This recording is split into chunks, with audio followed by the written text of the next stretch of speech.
Hey, it's Melissa with WTI, and I am outside right now at dusk. The temperatures are descending. I wanted to show you my super cool new Axis Milwaukee jacket. So I actually work outside, and this week it was well below freezing into the negative degrees, and my husband surprised me with this jacket. Wow. My favorite feature about this jacket is that it heats in the front, the back, and the shoulders. So my shoulders tend to tense up in the cold, but with this jacket I noticed that my shoulders weren't anywhere near as tense as it would have been if I just wore a regular jacket.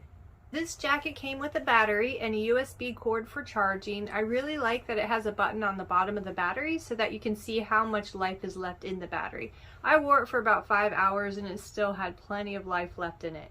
Another thing I really like are the front pockets, and the pocket for the battery is great because you can put the battery towards the front or towards the back. The quality of this jacket is great. It feels really durable, it's lined, and I love the cinches on the bottom of the jacket.